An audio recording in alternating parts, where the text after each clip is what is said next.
The business of business is business. Now, that was the famous ethos about profitability stated by some of the very famous economists and management specialists, including Milton Friedman, many decades ago. But I like to believe that we as a nation, and in fact the whole world, is now looking way beyond that. Even the business community is now looking at sustainability. How can we make a profit?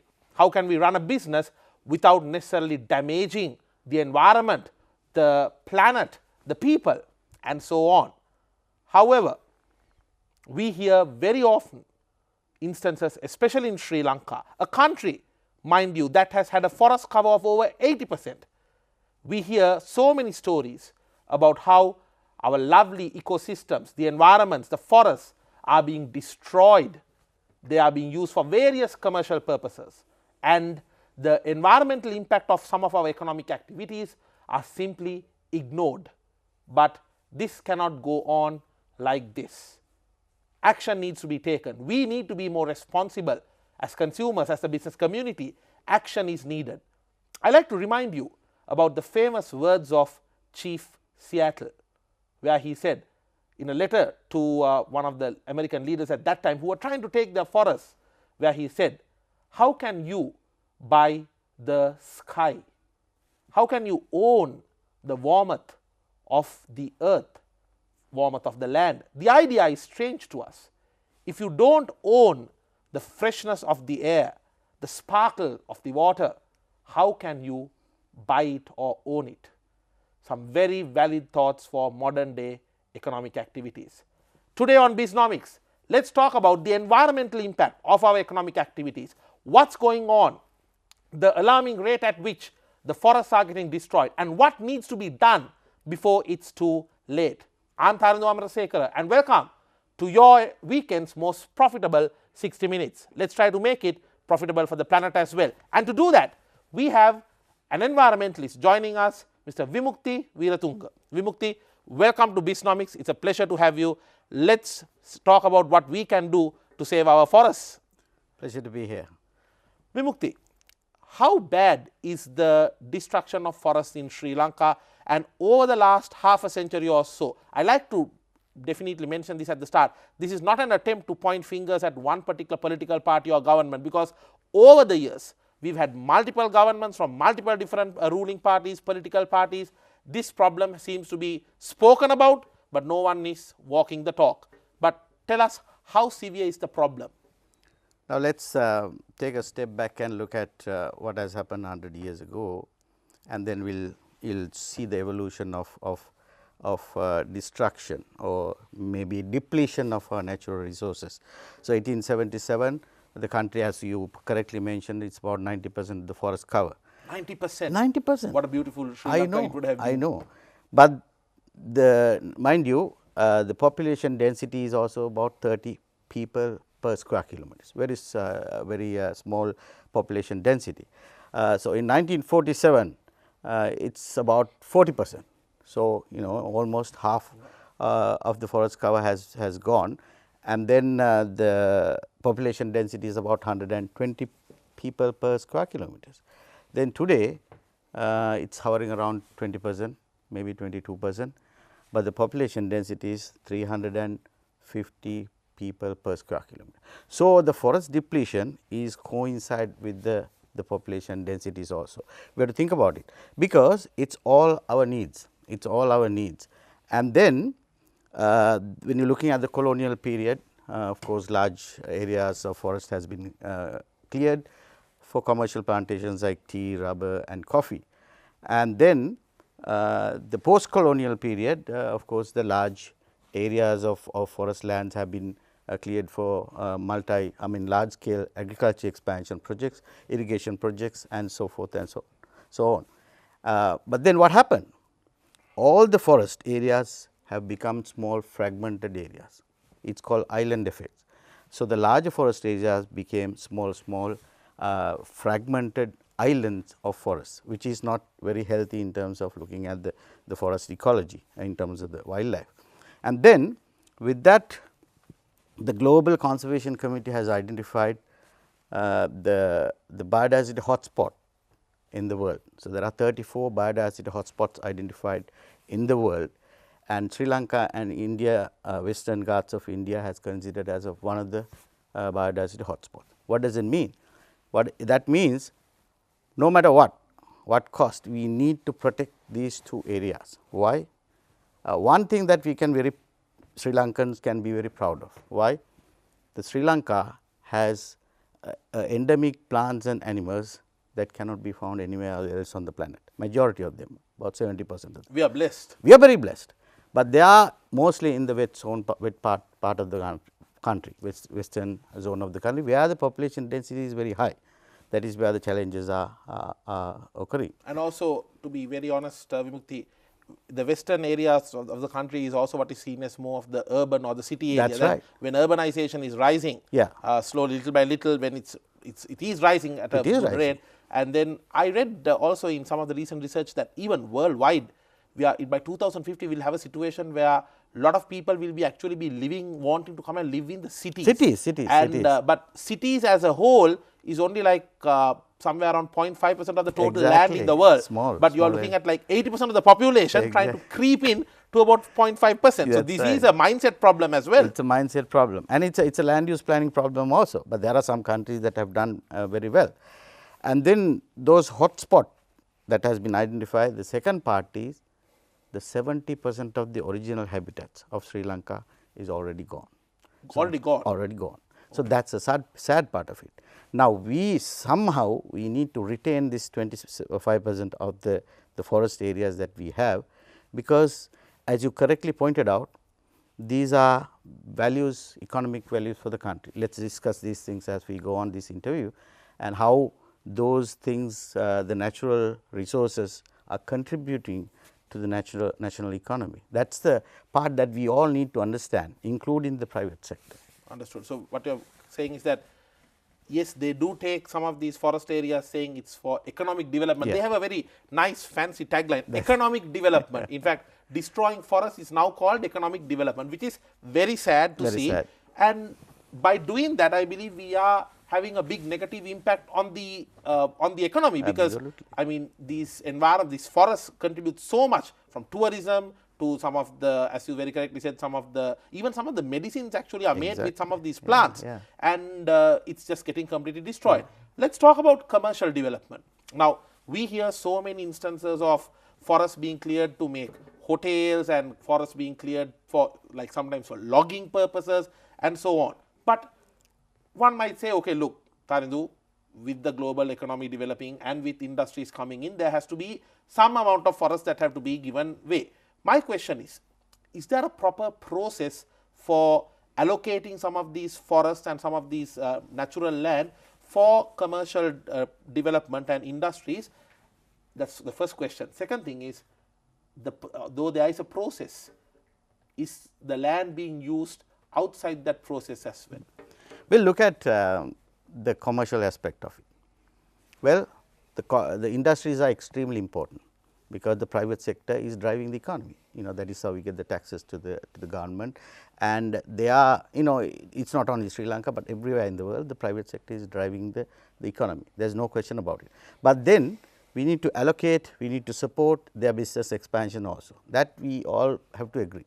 As an environmentalist, I also look at that. But it is a matter of, now for example, if you are looking at the commercial development, we are looking at the moving from green sector to the brown sector. Brown sector means it is brown, because they are clearing jungles and things like that, and using the natural resources as their main resources for their product developments and things like that, and that is the transformation.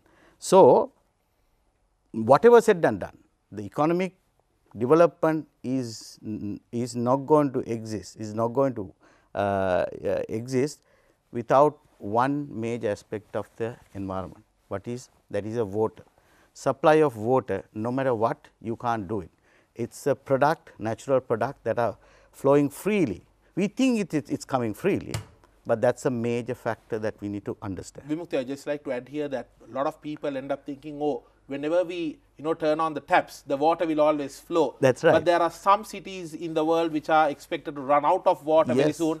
For example, Cape Town in South Africa is Yeah. expected to be the first city to run out of water. That's right. So even Sri Lanka could really face a similar situation if we are not careful. Exactly. Now, if you open the faucet in the morning and if there is no water, you can call the National Water Supply Board saying that I don't have water. If the national supply of national water supply of Sri Lanka said that, Mr. So and so, we don't have water to supply to you, what's going to happen?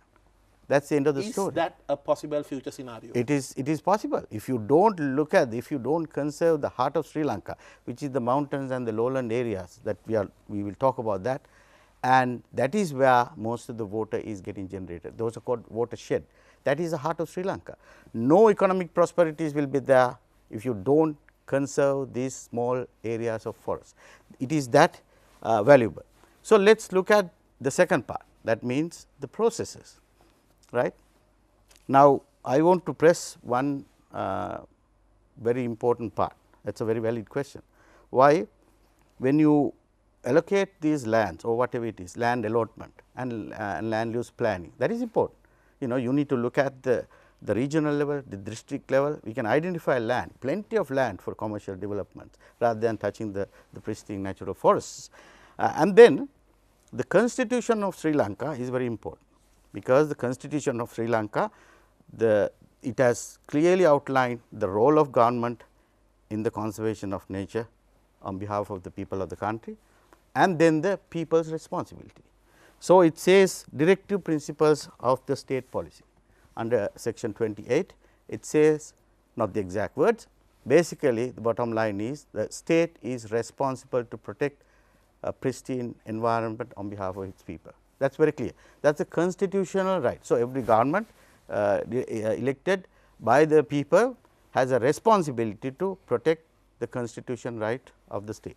Number 28F says that every citizen of this country,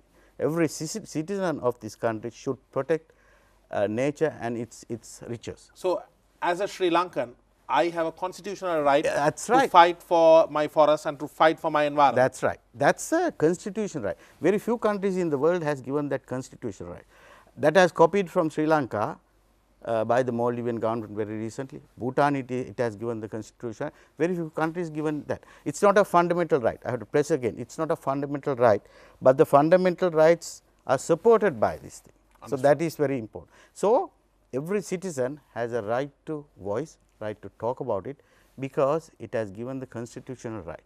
That is very important for every citizen to understand, this is my right, and then we have a right to talk about it, we have a right to discuss about it, we have a right to tell our leaders, here this is what you are supposed to do, that is the constitutional right.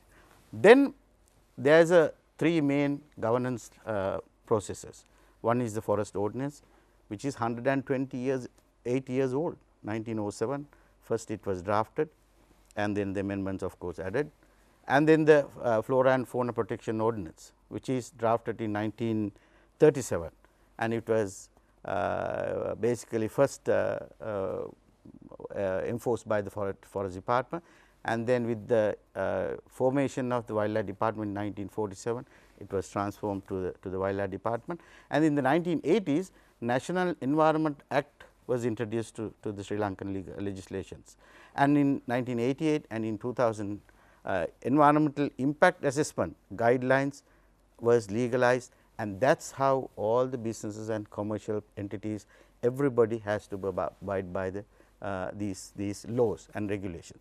But these are not just because of you know, it is in the law, yeah, and you have to follow these things and the lengthy process and this and that. No, it is all drafted because the protection of environment is very important, utmost important for all the citizens. So, these laws do stipulate, even if you want a land released for some commercial activity, how you need to get it approved, how it will be assessed whether it is okay to be released or not. It can't be a case where if some party wants a particular land, okay, we want that land, let us get it.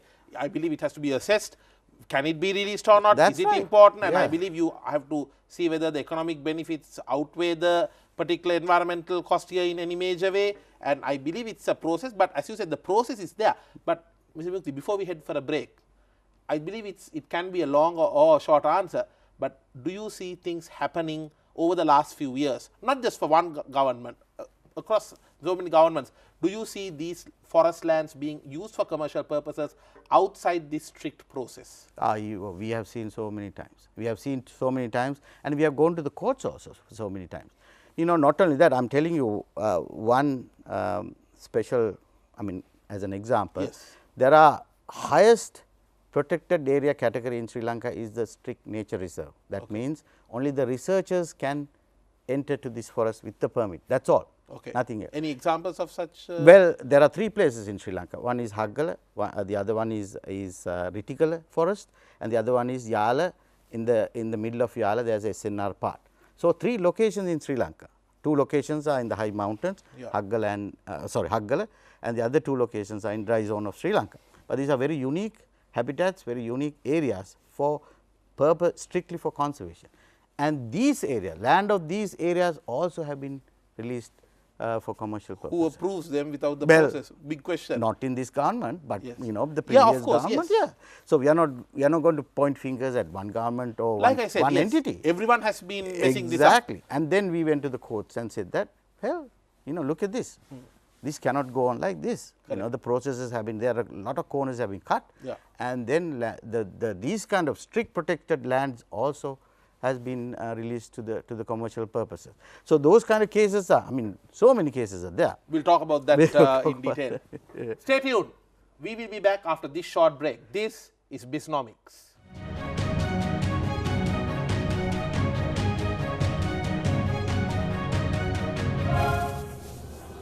Welcome back to Bisnomics. I am Tharandu Amarasekara.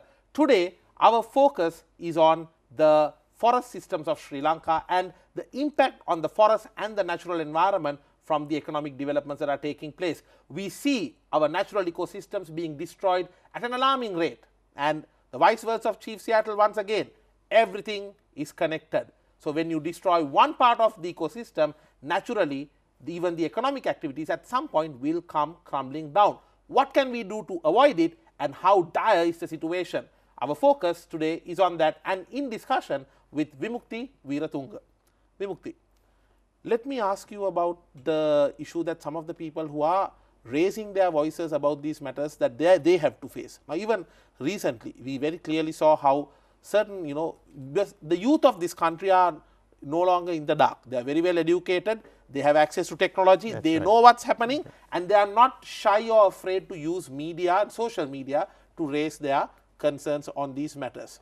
But when a young girl raises a matter related to a forest destruction, we see so many authorities trying to go to her place, trying to intimidate her, without really addressing the problem and seeing what's exactly going on there, because the attention should be not on the messenger, but on what the message was about. But do you see, and once again, not just for one government, we've had successive governments from different parties, but do you see a trend where those who try to raise their concerns on these matters, that they are trying to be kind of suppressed and oppressed by various parties? Well, it has been there throughout the history. You know, people have been trying to raise their voices on not only on environment, but many things. But you have to protect the messenger, number one, because that's where you can actually sink into the real problem. And it shows that people care. Exactly. It shows that it's in the pulse of the people. That's right. So, 100 years ago, 50 years ago, you can hide these things very easily. No media. No media, there is nothing, no way of communication. Now, everything is in your fingertip, right. So, everything will come to the youth, and youth, as you correctly pointed out, are not afraid to talk about it. Because, and as a responsible people, as a responsible government or rulers, they should know that we are protecting these things for the benefit of the future generation, not the present generation, future generation. They are the one who is raising these concerns. And the other thing is, we also have kids. We also have kids. We know they are part of the society. They are part of our you know, we should consider them as a part of the family. I mean, by to suppress people, you need a lot of energy. But to win the hearts and minds, it's very easy. If you do correct things, if you do good things, you can easily win thousands and thousands of people's hearts and mind. And that's how, that should be the approach, and rather than suppressing voices. Very thoughts there, Vimukthi.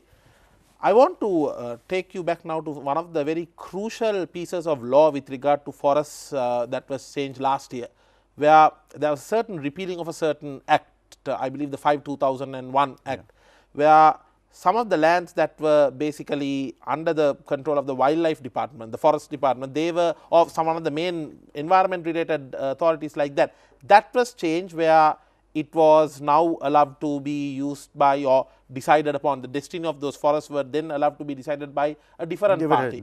Yeah. What exactly happened, especially this 5/2001 ordinance, because we heard about it last year, and then the elections and all came in and people sort of didn't speak about it, but then we did hear that that was carried out, that the law was changed. What exactly happened there, Vimukthi, and is the impact of, as a result of that, will we see more cases of Wilpattu and Singharaja becoming the norm than the exception? Now, 5/2001 is a very important gazette notification. It is not a law, it is a gazette notification issued by the government at that time. So, what happened was, but it sets precedents for exactly, and then these lands, the forest lands, 500,000 odd acres of forest lands, which belongs to the Land Reclamation Board. That is the one, yes. Yeah, LRC, Land Reclamation Commission, Commission, and Land Reclamation Commission, and they have identified these lands are forest lands. So, let us release those lands to the forest department and the wildlife department. Those are the guardians of the forest in this country, so that they will manage these areas as a natural area. And does the wildlife department also get involved? Yes, yes, mainly for the forest department. Right. So, they work together. Yeah, they work together.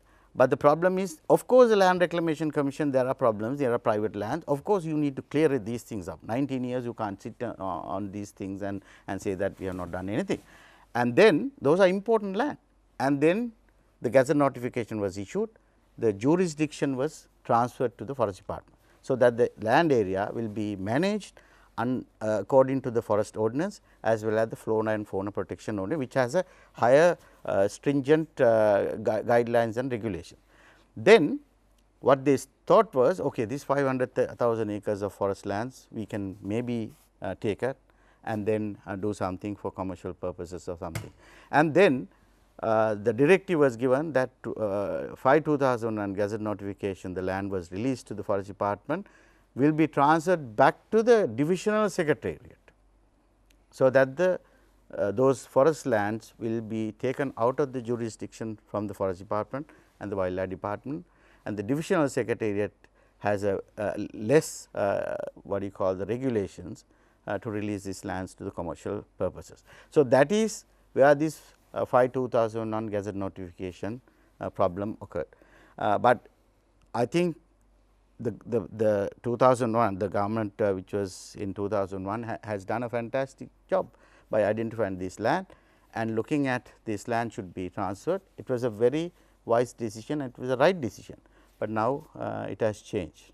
So, now as a result, those lands, who decides on what, for what purposes? The divisional secretariat, and then maybe there is a district development committees in every divisional secretariat, every district. So, they can take the decisions of that, but that is a sad part of it. The question remains whether they have the number one, maybe the required knowledge and the expertise. That is right. Number two, whether they care enough for the environment and the forest to be really deciding on the environmental impact. Yeah. Now, the forest department representative and the wildlife department representatives also sit on these district development committees, but whereas their voices have been suppressed all the time. And they do not have a veto power. They do not have the veto power. They do not have any veto power. They just sit there and then wait like a helpless officials. Their resources, the things that they really care about is diminishing in front of their eyes. And I believe this is where more and more environmental groups, more and more environmentalists and more citizens who care for the environment need to come together, because end of the day, even according to our constitution, the public is supreme. Yeah, public is supreme. If the public can voice let us say voice their concerns harder, stronger, louder enough, these officials have to listen. The officials will listen. If officials, some officials also, they are very genuine, very what you call the caring officials are there working in these two departments, but sometimes they are also helpless. Understood. Yeah. Because Vimukthi, at the end of the day, you can be supporting one political party, I can be supporting another political party, but and the viewers could be supporting another party. Yes. But that's our freedom. That's our freedom. But when it comes to the environment, when it It's comes all, to the forest, everybody's I believe piece we are all together. We are all Exactly, one party. exactly. We are all the Green environment party. party. Yeah. Green party. Yeah, exactly. We are all the forest party. Basically, we are supporting the forests. Now, my question to you is with regard to the weather patterns, because we see drastic weather condition changes. We see very long droughts, though people don't talk about it, Vimukthi. I believe that there are certain parts of Sri Lanka that are having severe droughts. And of course, now people are saying, okay, I mean, this is common people talking about it, about what they experience, where they say, now when there is no rain for ages, and when there is rain, it's a heavy rain. Exactly, floods. yeah, flash now, floods. What is the correlation between all these unplanned forest clearances and these extreme weather conditions? Now, that's a fantastic question, because that's called the changing of weather, not only weather patterns, but also the severity of the weather conditions, you know. And when there is no rain, and all of a sudden you get the rain and flash flood. Why flash flood? When you clear the forest habitats in the mountains or anywhere else in Sri Lanka, the forests absorb water very slowly, and they absorb the water into their land and then release very slowly. When you clear the forest, the entire the rainfall that fall onto the ground will wash with the soil in the mountains or the slopey areas and get into the rivers, and that is where the flash floods are occurring, and people do not understand that. So, the absorption part, the absorption part, which is the spongy effect, the forests are doing the spongy effect. That means, they absorb for the rain very slowly, and they release water very slowly, and then when this weather pattern changes, there is no water. As I pointed out very early, I will tell you, any political party, any government, any person who is running the country, when there is no water, that is the end of the story, that is the end of the road. Vimukthi, and I believe this problem, now we are talking from a more Sri Lankan context, but some of the recent wonderful documentaries by some of the global experts like Sir David Attenborough, where he clearly shows how at this rate there is a very high chance in another, let us say 10 to 15 years, even the Amazon rainforest, you know, it is like one of the global icons of an ecosystem. Exactly. It could be like a barren desert at this rate, at the rate at which that is being destroyed, and at the rate at which we see the whole climate change taking place as well. So, and when that happens, there will be more diseases, there will be higher healthcare costs. If you keep damaging the environment at this rate, at this ignorant, in a very ignorant way, it is going to come back and haunt us economically. Easily, no problem, no question about it. It is coming already. Now, my next question is, I don't know, one might say, look, it is obvious the answer is no, but then again I like to ask you, because you are in the forefront of this industry. Is there an acceptable and an effective government policy towards protecting our environment? And if not, what should be included in it? I am asking you this because honestly we see a trend where people are able to kind of show their economic need ahead of the environment, and they are getting lands approved for being cleared and for their purposes. And we hear so many stories about so many forest department officials, wildlife authority officials, where they have to just step back and give up the fight because a precedence has been set, because maybe certain higher officials of the government have given the okay and said, okay, use those lands and use those for your economic activities. And when you give that chance to one, what they say is next day there is another 500, 600 people saying, okay, you gave it to him, my case is same, give it to me. And these officials become helpless. But then again we see government officials also saying, no, we have a proper environmental policy. I don't know about you, Vimukthi, I don't see such policy. Is there any such policy? No, the policies are there. We have, as I correctly pointed out earlier, the laws and regulations are very clearly outlined, and those things are there, and then the policies are there. National Forest Policy, which was drafted in 1995, the National Wildlife Policy, and then the National Policy on protection of elephants in this country. Those are policies are drafted very well by the experts. The elephant problem also later on. by various experts. Those are there.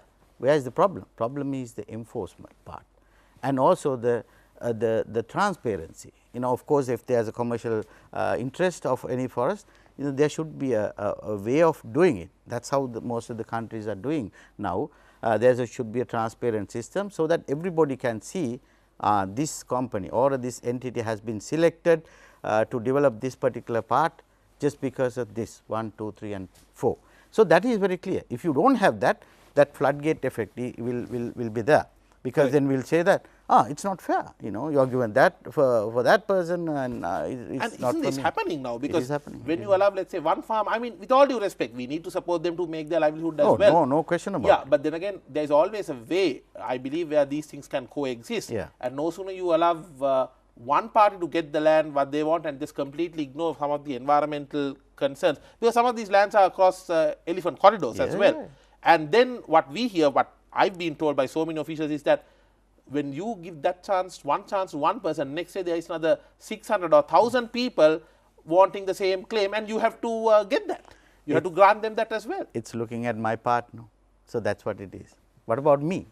So, that selfishness is there.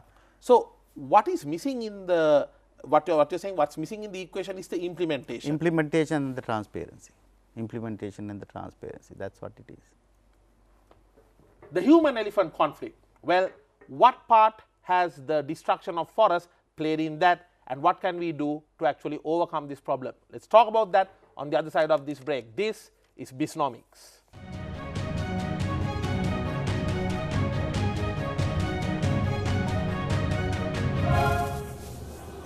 Welcome back to Bisnomics, your weekend's most profitable 60 minutes. But today, we are talking about how can you be profitable without causing a loss to the environment. And joining me for this very insightful and timely discussion is Vimukthi Weeratunga. Vimukthi, we hear so many instances about this human-elephant conflict, and most of the time the blame goes to the elephant. But the question is, who was there first? And on the other hand, now we see an increasing case about leopards being caught in various traps and snares and all that. Vimukthi, in my childhood, I have been visiting some of these tea estates. From my mother's side, there is a certain connection to those estates as well. So, I have been visiting. We have never heard about leopards in these. We used to walk alone, and there was absolutely no problem. But increasingly, we hear about leopards coming to even some of the towns. I think there was a case about a leopard running wild in the Hatton town as well. Now, what is exactly going on here, and how is this, whatever damage that is being done to the forest, how bad is that situation for this to be happening? What is the connection here? This is exactly a classic example of how the environmental problem is transformed into a socio-political issue.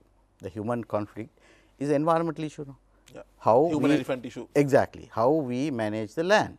If you encroach and clear up their lands, of course, they are the mega animals, big herbivores, they need loads of large areas to roam around. Correct. And they come to the townships, they come to the agriculture areas. That is where the conflict starts. And Vimukthi, correct me if I am wrong. Now, there are so many hotels very successfully built in areas where elephants roam, but the elephants do not attack them. And when you track back and check, what has happened is they have done a proper environmental study.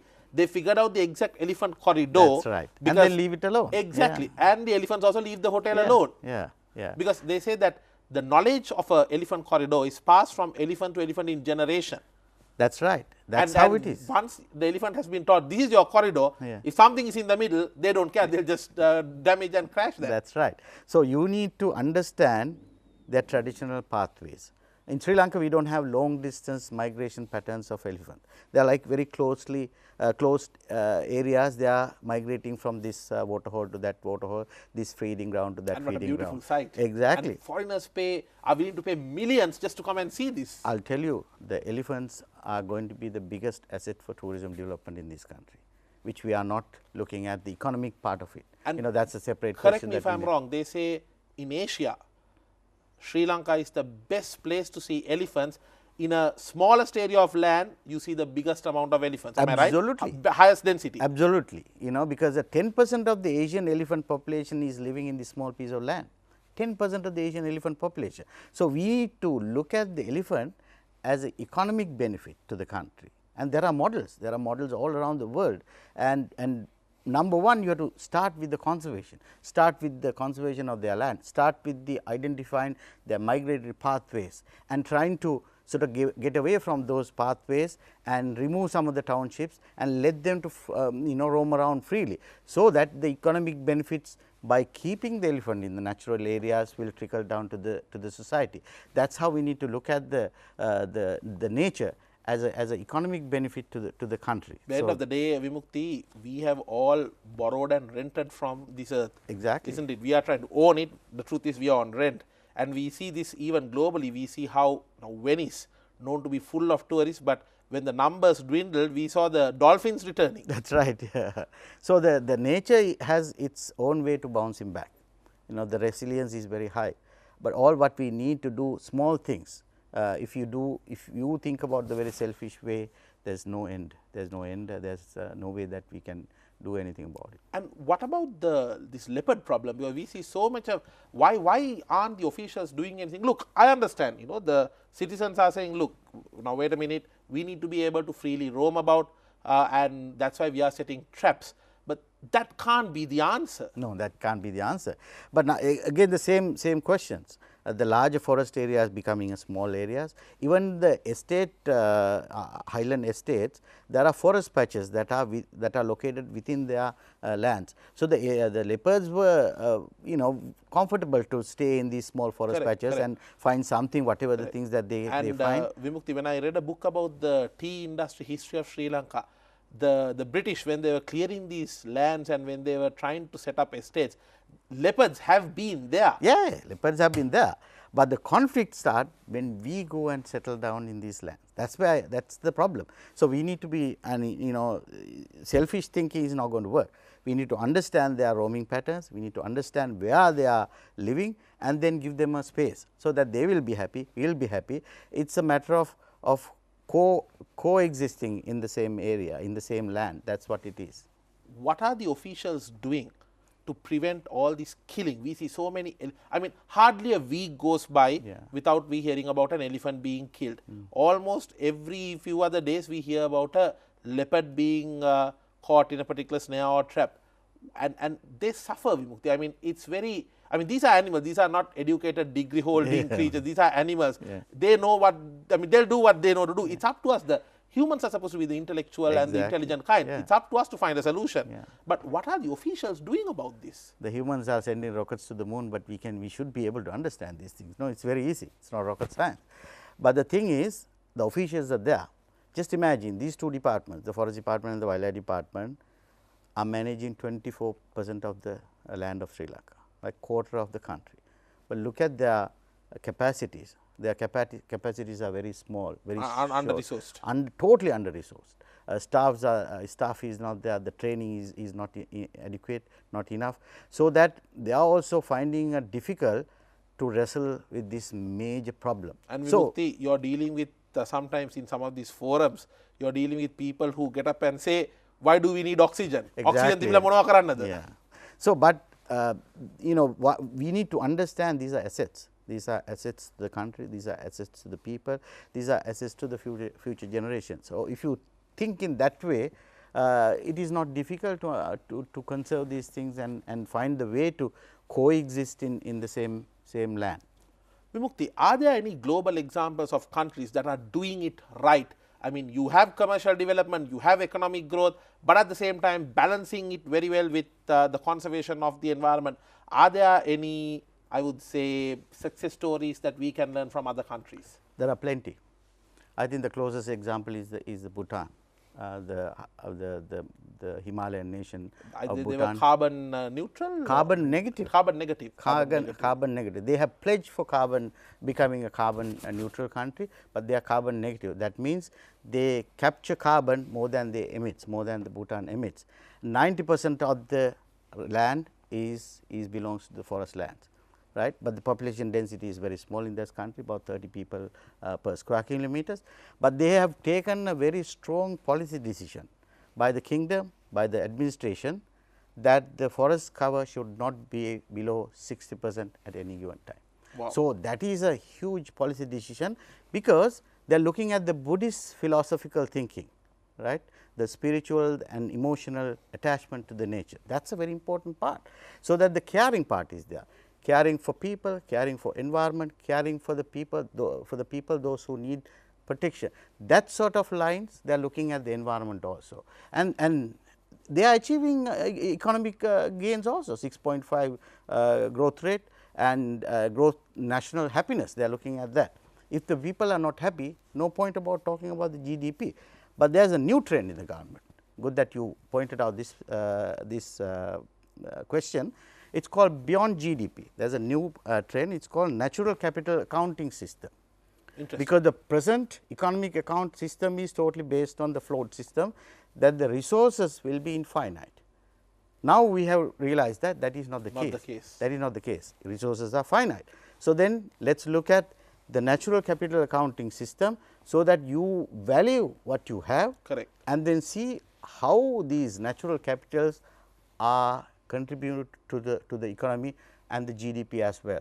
So, that you care more about the natural resources of the country, because it is a infinite, it is not an infinite resource, it is a finite resource. What you are looking at: water, air, soil, oceans, the fish stocks in any country. I mean, Sri Lanka is a classic example. We have a huge ocean, but we also have a huge overfishing problem as well. That is right, but then you need to do the assessments and things like that, where we are standing. Correct. And how do we manage these things, so that looking at the future generations, that is what you call the sustainable development. One good example is in America. Many centuries ago, this whale harpooning was a very famous industry, whereas today that industry does not even exist, because there are no whales there. Exactly. Vimukthi, on a final note, if I see a forest being destroyed in my village, near my home, whom should I go to, whom can I talk to, or is there a group that I could approach and say, look, this is happening, what shall we do about it, what can I do, what can an ordinary citizen who cares for this country's ecosystems, if they see a damage happening, whom can they talk to? No, the best thing is to go to the authorities first. The police department is there, the Department of Wildlife Conservation, the forest department is there. So, you make a formal complaint. If there is no action, you in fact as a citizen, you can go to the highest court of this country, to the Supreme Court of the country, and tell the courts that the authorities that are supposed to protect the environment on behalf of me, because I have a constitutional right, they are not doing it. So, that you can go. I know that the citizens are not going to take that pathway, because it is a long pathway. Nobody wants to go to the courts and spend so much of time in the courts and spending money, but you still have that right. Best thing is to press the authorities who are supposed to do their job on behalf of the citizens of this country, and tell my area, or you do not have to, it does not have to be your area. You know, this particular habitat, this particular forest, this particular animals, this particular set of areas have been cleared. Please do something about it. Please act and stop this destruction, because it is my right. Correct. And because we hear so many cases, for example, this Ramakano area, yeah, lot of destruction happening, and there is a talk about Singharaja being used to provide water for another part. I mean, how can you look at altering a natural ecosystem and then expecting that will supply water to another part of the country? It does not make sense to me. Just imagine if the Singharaja does not have water, what you are going to do? Exactly. So, there is a talk about that. I mean, even the minister had mentioned we are going to use 2 separate reservoirs here and supply water. I mean, it does not make sense, because even Singharaja is under threat. This kind of development will create more threat, and then what are we talking about? It is actually a world heritage. That means Singharaja was declared as a world heritage in 1988. That because it's valuable not only for Sri Lanka, but for the whole world. For sure. The plants and animals that are living in the Singharaja, 90% of them are occurred only in Sri Lanka. That means if they disappear from Singharaja or Sri Lanka, it is gone from the face of the earth. That is why these areas have been identified not only locally as a critical areas for conservation, but also the global attention have been given. Sure. So, I mean, so these kind of things we need to pay more attention, and we need to pay a lot of respect towards the nature. That's all what we have to do. It's very simple. It's not difficult. Our mother Lanka, for the love we have for her, we always call her proudly and with pride We call her Sri Lanka Mata. Protecting the beauty of this country is a responsibility of all of us. But the question remains, what are we doing about it? It's time we walk the talk. It's time for action, because as it was discussed today, if we don't do enough, the natural beauty of this country will be lost, and the social, the health-wise, and even the economic-wise, the impact will be simply abnormally large for us to bear, and that would be the end of many things, since at the end of the day, everything is connected to the sustainability of our environment and our ecosystems. I am grateful to Vimukthi Weeratunga for having joined us on a very insightful discussion and laying it out all on the table and sharing his thoughts and his insights regarding this current burning issue. Vimukthi, thank you very much for being here despite a busy schedule. Thanks, and wish you good luck to keep fighting for the environment, and we as TV1, we are always there to support you to get your message out and make sure that we do what's required and protect the remaining forest cover of this beautiful country. Absolutely. Thank you very much.